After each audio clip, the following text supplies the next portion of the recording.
Galera que curte nosso canal, prazer Flávio, sejam bem-vindos. Urgente, bombástico, extra, Congresso corta verba, farmácia popular, Vale Gás e fiéis para bancar emendas parlamentares em valor recorde. Veja a lista e muito mais, patriotas. Vocês precisam saber qual foi a decisão que o ministro Alexandre de Moraes tomou e por causa dessa decisão teve outra grande decisão e quem perdeu foi a população brasileira de bem. E vocês precisam saber qual é o passado daquele petista comunista que deu um tapa na cara de um parlamentar conservador e muito mais, patriotas. Fiquem comigo até o final, porque isso daqui é só a ponta do iceberg. Peço a todos que curtam, comentem, compartilhem esse vídeo ao máximo para ter relevância no YouTube. Se você ainda não é inscrito no canal, inscreva por gentileza. Não se esqueça de clicar no sininho para receber todas as notificações. Sem mais delongas, vamos ao que interessa.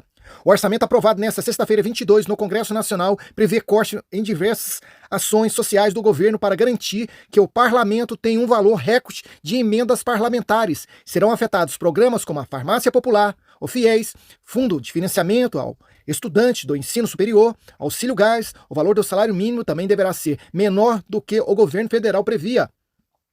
A lei orçamentária anual prevê 53 bilhões nas três modalidades de emenda. São 25 bilhões para as emendas individuais, 11,3 para as emendas de bancada e 16,6 para as emendas de comissão. O valor do fundo eleitoral será recorde nas eleições municipais.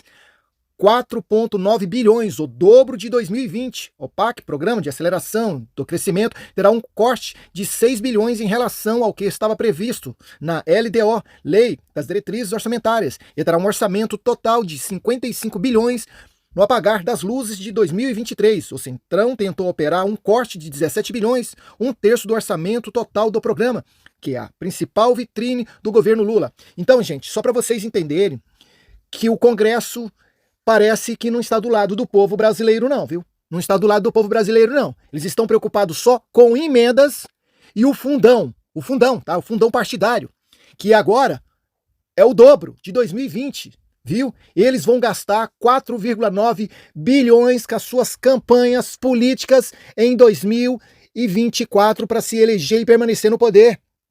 Isso é um absurdo. Se não bastasse já as promessas desse desgoverno, né, contra a população brasileira de bem, que ele disse que ia dar picanha, agora não tem nem abóbora, e vários outros tipos de retaliações aí que estão em andamento, como hoje nós estamos vendo aí o imposto sendo cobrado no Brasil, é o maior imposto do mundo. Nunca teve tantos impostos em um país como agora, desde janeiro, no começo desse ano. E agora, se não bastasse o Congresso, que a maioria é o Centrão que está tomando frente disso tudo, nós temos que entender isso, nós sabemos que a minoria dos parlamentares conservadores, né, eles não precisam e eles também não usam, né, esse fundão partidário nas suas campanhas. Nós temos aí até um deputado conservador, que foi o Fred, lá do estado de Goiás, que foi cassado, né, e foi substituído por um deputado que não tinha nem a metade da metade dos votos dele. A única coisa que esse deputado tem, é uma ficha suja de cleptocracia e bandidolatria. O Fred não usou o fundo partidário, sabe? Fez uma campanha do povo para o povo, como o presidente Bolsonaro. Gustavo Gaia também não usou o fundo partidário, tá? Então fique bem claro, gente, fica bem claro. Esse centrão gosta de usar dinheiro do povo, viu? Eles gostam.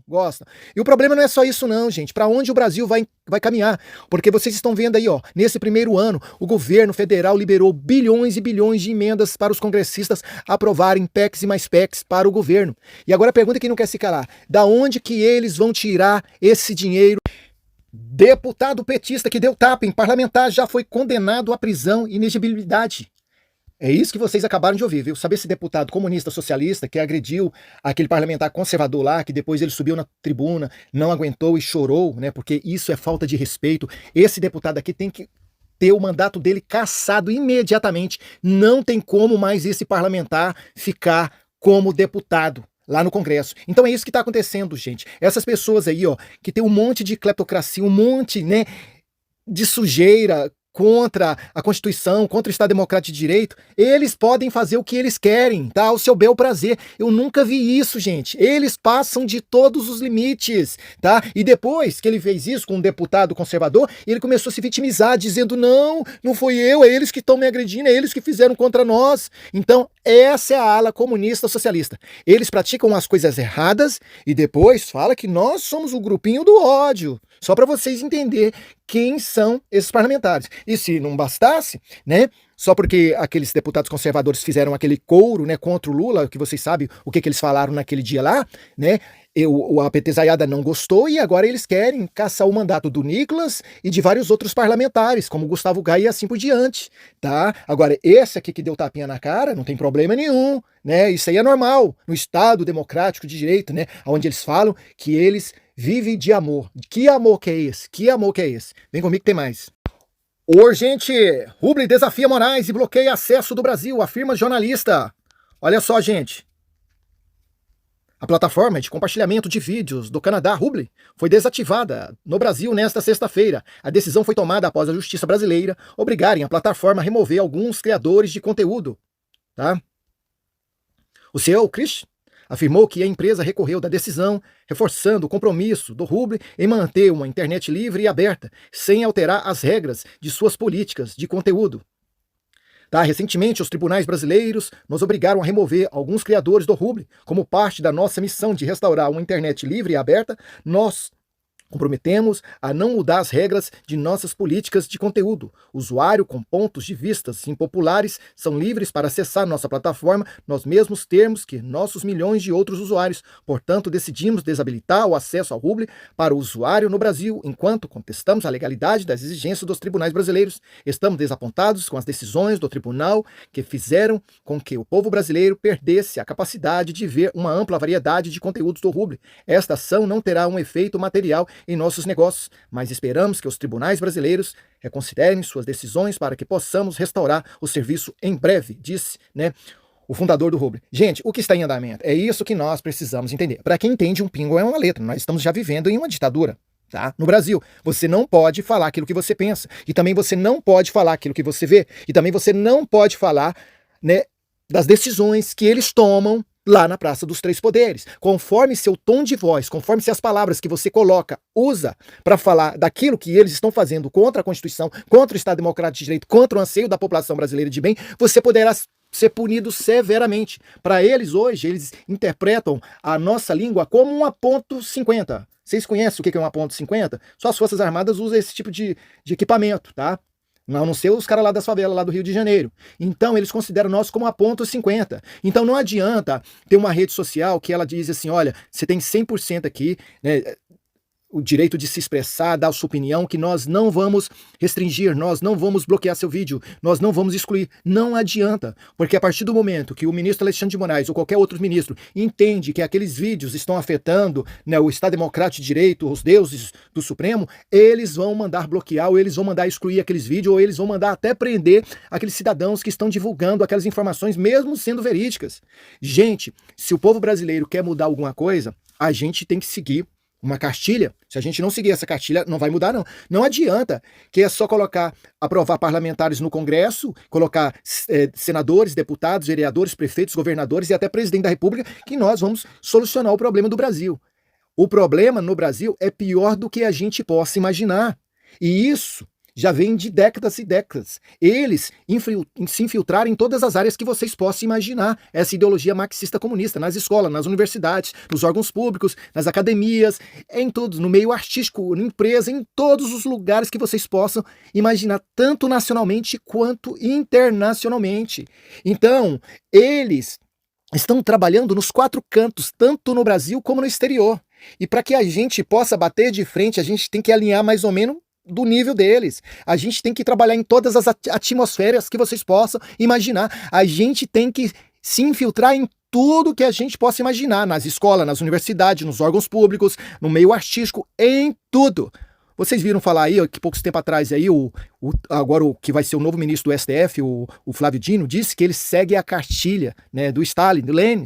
Esses comunistas seguem essa cartilha. Então nós temos que criar uma cartilha para nós. Não existe o movimento sem terra, nós temos que criar o movimento com terra. Não existe a CUT, então nós temos que criar outra CUT, mas pro lado do conservadorismo, pro lado do bem. Então não existe essas ONGs aí que fala que, né, que apoia a Amazônia, esses trem. Então nós temos que criar ONGs verdadeiramente que vão, né, defender a Amazônia como ela deve ser defendida, não defender o dinheiro que eles arrecadam para eles mesmos. Vocês viram aí a ONG, né, da Marina Silva lá, que eles receberam não sei quantos milhões e 85 disso tudo foi gasto em viagem e salário de funcionário na Amazônia, não foi investido em nada. Então a gente precisa criar isso, porque se a gente não criar esse dispositivo, a gente não vai dar conta de bater com o sistema, porque a ponta do iceberg é lá em cima. Enquanto isso, nós estamos trabalhando lá embaixo. É por isso que nós não estamos conseguindo alcançar um objetivo, uma vitória. Eu vou dar um exemplo para vocês.